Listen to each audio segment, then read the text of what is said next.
Hi hello नमस्कार, मैं हूं दिलीप आपके साथ। लव यू ज़िंदगी शो पर आप मुझे सुनते हैं और एक ऐसी चीज़ जिससे हम बहुत प्यार करते हैं वो है हम सबका गांव।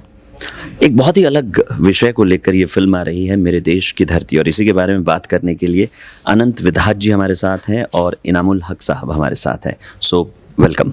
शुक्रिया शुक्रिया। बहुत ही कमाल का ट्रेलर लग रहा है, मतलब एक ऐसा सब्जेक्ट जो आजकल देखने ही नहीं मिलता। तो किस तरह का आपको रिस्पॉन्स आ रहा है जिन जिन लोगों ने इस ट्रेलर को देखा है? नहीं, बहुत अच्छा रिएक्शन आ रहा है और सभी लोगों को ये बड़ा नया लग रहा है कि लोग गांव से शहर जाते हैं तरक्की करने के लिए, और ये दो लड़के जो हैं वो कैसे शहर से गांव का रुख करते हैं अपने जीवन को सुधारने के लिए। तो वो लोगों को बड़ा अच्छा लग रहा है, बड़ा नया लग रहा है, अनूठा लग रहा है। तो उसके रिएक्शंस अच्छे आ रहे हैं और फिर सभी लोग रिएक्शंस में एक सबसे बड़ी बात इनाम भाई का बड़ा वो जो इनके पंच लाइन्स आ रहे हैं जी। उसको लोग बहुत पसंद कर रहे हैं। जब हम भोपाल में शूट कर रहे थे तो मेरे कज़न रहते हैं वहाँ, वो आए थे, वो वैसे ही बहुत बड़े फ़ैन हैं इनाम भाई के। हाँ। तो जब आए थे तब भी बहुत खुश थे इनसे मिलके, और अभी उन्होंने ट्रेलर देखने के बाद सीधा ये बोला कि इनाम भाई को मेरी तरफ से प्लीज़ बोलिएगा कि मुझे तो मज़ा आ गया उनकी लाइनें सुन के। तो अच्छी बात ये है इसमें कि लोग कॉन्सेप्ट को भी समझ रहे हैं, कॉन्सेप्ट से बड़े वो लोग रिलेट कर पा रहे हैं, उसको बड़ा पसंद कर रहे हैं, और साथ ही साथ उनको ये भी समझ में आ रहा है कि एंटरटेनमेंट वैल्यू भी इस मैसेज के साथ साथ है। तो ये मैसेज के होने की वजह से कोई बड़ी गंभीर या बड़ी गहरी या बड़ी डूबी हुई फिल्म नहीं है। एंटरटेनमेंट के साथ बड़े हंसते खेलते हुए एक अच्छा मैसेज भी दे रही है। तो ये अच्छी बात है कि ये अक्रॉस जा रहा है सबके। Absolutely absolutely. और वो जो ब्रिज कहते हैं ना शहर और गांव के बीच में, जब इस ट्रेलर को देखते हैं तो ऐसा समझ में आता है कि इनामुल हक साहब आप वही हैं, वही कमाल कर रहे हैं। तो थोड़ा आप अपना इस फिल्म के एक्सपीरियंस को लेकर बताइए, थोड़ा बहुत किरदार के बारे में बताइए, पूरा मत बताइए, पूरा हम फिल्म देख के देखें। सबसे पहले तो बहुत बहुत शुक्रिया हमसे बातचीत करने के लिए, और दूसरा मेरी तरफ से कॉम्प्लीमेंट, आपकी आवाज़ बहुत अच्छी है। आपसे ये कॉम्प्लीमेंट मिलना मतलब सार्थक हो गया मेरा। Basically we always should acknowledging thing जो डिजर्व करती हैं। Thank you. आपकी एयरलिफ्ट वाला जो किरदार है ना वो मेरे जहन में छपा हुआ है सर आज तक। Thank you so much, thank you so much. तो वही कोशिश रहती है कि जो करें वो छप जाए, तो ये फिल्म भी उसी कोशिश का एक हिस्सा है कि लोगों के जहन में छप जाए, not because of entertainment value but entertainment with A cause, with a purpose. So coming back to your question about my character, that character is a kind of ray of hope in this film amidst so much of negativity around it. This character brings some light to the scenario, or which connects the dot between the urban and rural India, and definitely it's going to be fun watching me first time doing comedy on screen, so I hope people will like it. Definitely. आपकी personal choice के बारे में जानना चाहेंगे कि गांव या शहर? देखिए, मेरे लिए तो हमेशा थोड़े दूर दराज इलाके ही मुझे हमेशा से लुभाते हैं, और मैं हमेशा कंट्री साइड को ही चुनूँगा। तो मुझे तो शहर की भीड़ भाड़ और शोर शराबे से दूर वाली जगहें ही ज़्यादा पसंद आती हैं, तो मेरे लिए तो बड़ा क्लियर है ये। और आपसे ही अगर मैं यही सवाल आपसे पूछूं तो आपका जवाब क्या होगा? मेरी ज़िंदगी बेसिकली दोनों हिस्सों में बटी हुई है। गांव की ज़िंदगी मैंने भरपूर जी है, मेरा पूरा बचपन गांव में गुजरा है, वो सारे तजुर्बे, वो सारे मोमेंट्स मैंने जिए हैं। तो डेफिनेटली उस पॉइंट ऑफ व्यू से ठीक है। तो अब शहर की जी रहा हूँ, ये एक ऐसा सवाल है जिसमें आदमी दोनों मुट्ठियों में समेटना चाहता है ज़िंदगी को, कि वो गांव का चार्म छोड़ना नहीं चाहता और शहर की मजबूरियाँ उसे छोड़ने नहीं देती। तो ऐसा है, मुझे ऐसा लगता है कि इंसान के पास वो अपॉर्चुनिटी होनी चाहिए कि उसका एक घर गांव में भी और एक शहर में भी है। जब मन करे शहर में रह लिया, जब मन करे गांव में रह लिया। तो ये ज़िंदगी है, जितना अच्छे से खुल के जी लें उतना अच्छा है। मजबूरियां बांधे रखती हैं, ये अलग बात है, बट मेरी दुआ है सबके लिए कि सबकी मजबूरियां कम हों और खुशियाँ ज़्यादा हों। वंडरफुल, बहुत अच्छी बात आपने कही। और क्या आपको अनंत ऐसा लगता है कि इस फिल्म के बाद कॉर्पोरेट लाइफ के पीछे जो लोग दौड़ रहे हैं, जिसमें मैं भी शामिल हूँ और कई लोग शामिल हैं, जिनको लगता है कि इसके बाद ये मुकाम हासिल करना है, उनके लिए एक नया नज़रिया लेकर आएगी ये फिल्म, एक अंदर सवाल खड़ा करेगी उनके मन में? देखिए, मंशा तो यही है हमारी, चाहे भले ही आप उसको पूरी तरह से तब्दील कर सकें ना कर सकें, मगर जैसा कि आपने कहा कि कम से कम एक स्पेस सवाल का या एक क्वेश्चन मार्क, या कम से कम एक थोड़ा सा स्पेस ओपन हो उस डायलॉग का, किसी और से नहीं, खुद से कम आदमी ये संवाद कर सके कि ये जो एक अंधी दौड़ है, इस दौड़ के बीच में क्या एक छोटा सा कॉमा या एक छोटा सा स्पेस मैं अपने लिए ढूंढ सकता हूँ, और क्या उसमें मैं कुछ ऐसा काम कर सकता हूँ जो ना केवल सिर्फ मेरे लिए हो लेकिन मेरे समाज में भी मेरा कोई एक योगदान हो सके उस काम के द्वारा। तो मुझे लगता है कि ये कोशिश तो है हमारी, ऐसी मंशा तो है, अगर ये हो गई सफल तो हमारी फिल्म सफल हो जाएगी।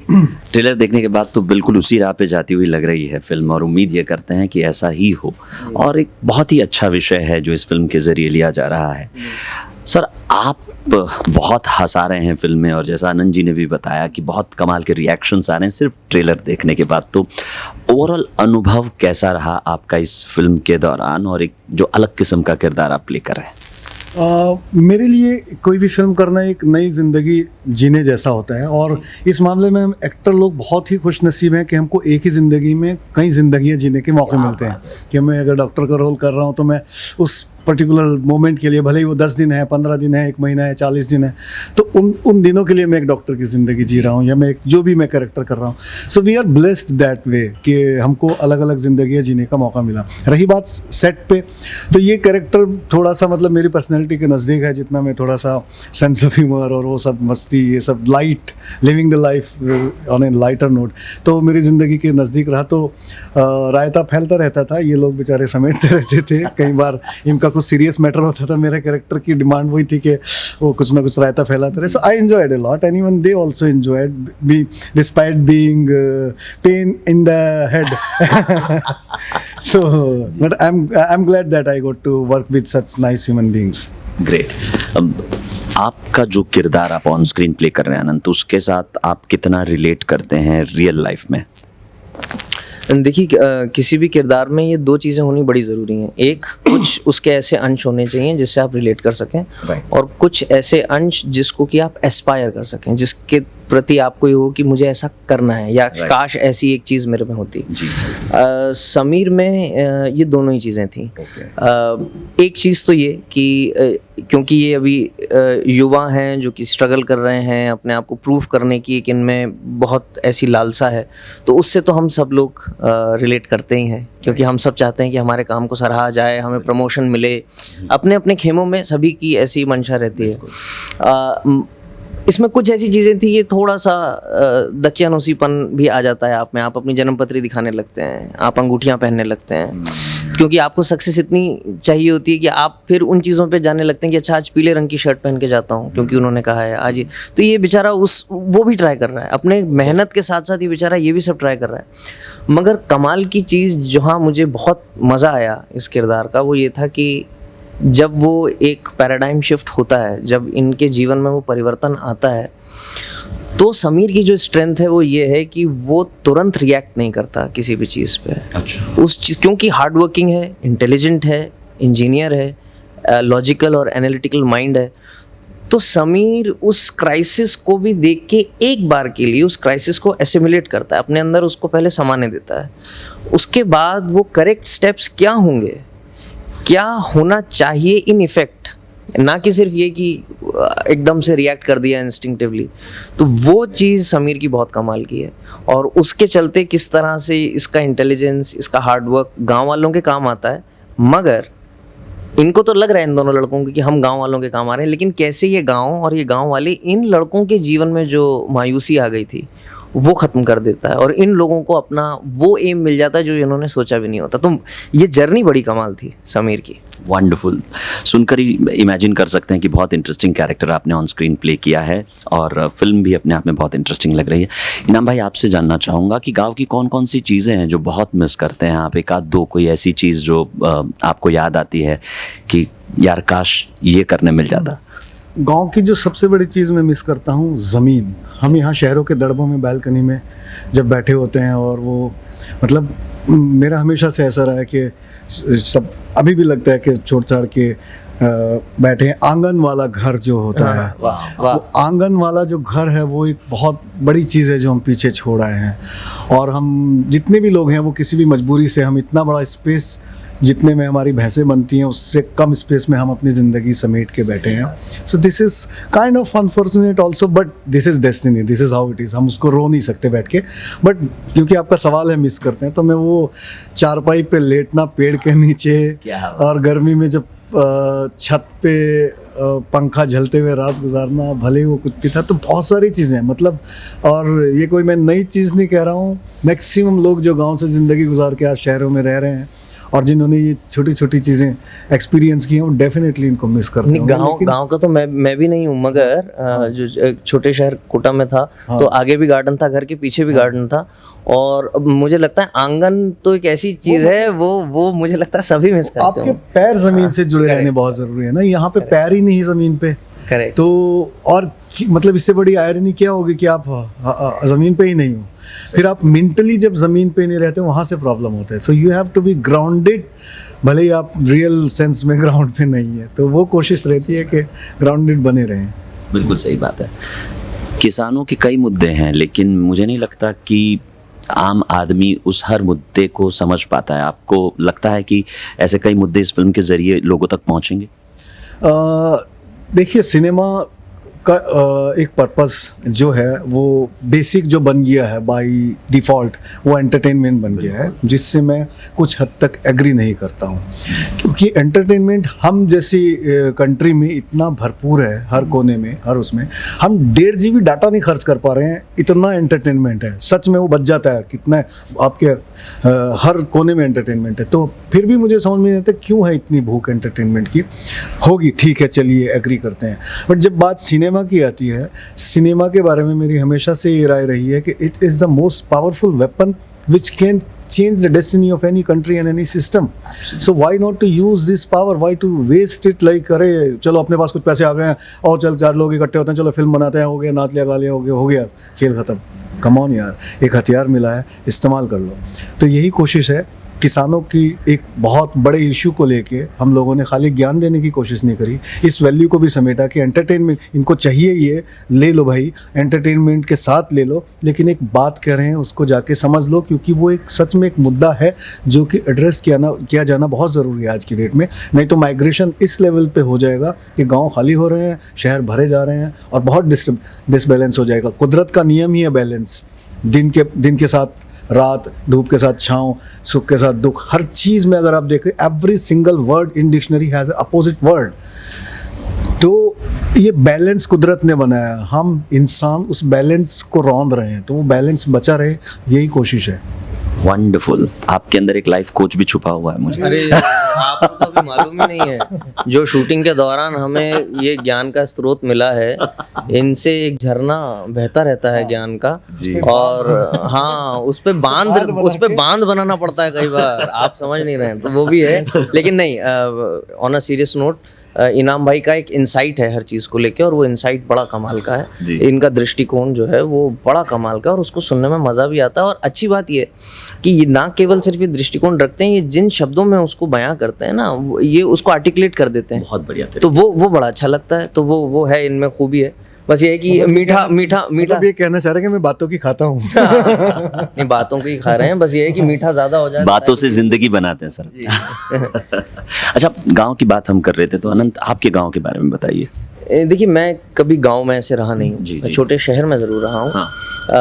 तो गांव, क्योंकि गांव का वैल्यू सिस्टम छोटे शहर के वैल्यू सिस्टम से भी अलग होता है। मगर ये है कि छोटे शहर का फिर भी एक ब्रिज है, जो गांव अगर पास में है तो लोग पहचानते तो हैं एक दूसरे को। और एक छोटे टाउन में वो भी बात होती है कि वही, जैसे आप कह रहे हैं कि आस पड़ोसी से भी आपकी जान पहचान है, इंटरेक्शन है। जो बड़ा बाजार होगा वहाँ पर ज़्यादातर लोग जाते हैं। तो ये जो एक कॉन्सेप्ट है ना कि बड़ा बाजार क्या होता है, ये छोटा बाजार घर के बगल का, ये सारी चीज़ें तो मैंने देखी हुई हैं। लेकिन गांव अपने आप में एक अलग वैल्यू है, उसकी एक अलग पहचान है। और मुझे लगता है वो ये फिल्म एक बहुत बड़ा माध्यम बना मेरे लिए उसको बहुत करीब से देखने का, क्योंकि हमने वाकई में एक असल गांव, सीहोर नाम के गांव में, जो भोपाल के पास है, वहाँ हमने शूट किया। कुछ करीबन 1 महीना थे हम वहाँ, और इतना सरप्राइजिंग था, इतना आश्चर्य हुआ मुझे वहाँ गाँव जाकर। इतना साफ सुथरा गाँव, इतना करीने से बना हुआ गांव, और इतने अच्छे लोग। हम मतलब इतना मन लग गया था वहाँ। और शुरू में जाकर तो ऐसा लगा वाकई में सेट बनाया हुआ है किसी ने, मतलब हमें ऐसा लगा कि ये सेट डिज़ाइनर ने बनाया हुआ है, इतने सलीके से बना हुआ था। तो वो देख के बहुत ही अच्छा लगा। बल्कि बाद में तो हमको लगने लगा कि ये शूटिंग पे कहीं हमारी वजह से वहाँ गंदगी ना बढ़ रही हो। लेकिन वहाँ के लोग बहुत ही ज़्यादा कोऑपरेटिव थे। उन लोगों ने बल्कि बड़ी आवभगत करी हमारी। खाने के लिए पूछते थे कि आप पराठा खा लीजिए, आप ये खा लीजिए, हमने आज ये बनाया। तो डिनर पे कई बार इनवाइट किया। तो बहुत बड़ा दिल है। उन लोगों का। और उन लोगों को ऐसा नहीं लग रहा था कि थोड़े ही दिनों में हमको ऐसा महसूस हुआ, उनको बिल्कुल नहीं लग रहा था कि शहर के लोग हैं जो यहाँ आकर फिल्म बना रहे हैं हमारे ऊपर। उन्हीं का हिस्सा। हाँ, आपको लगता है इन्होंने हमें अपना हिस्सा बना लिया है। तो ये हाँ, ये जो वैल्यू सिस्टम है, और शहर में आप जैसे ही आते हैं आपको अपने पड़ोसी का नाम तक नहीं मालूम होता, खास तौर पे बम्बई जैसे शहर में। तो ये एक बड़ी अलग बात है। और ये फिल्म का बहुत मतलब उस तहे दिल से मैं शुक्रिया अदा करूँगा फराज भाई का, जिन्होंने कहानी लिखी, जिन्होंने डायरेक्ट किया।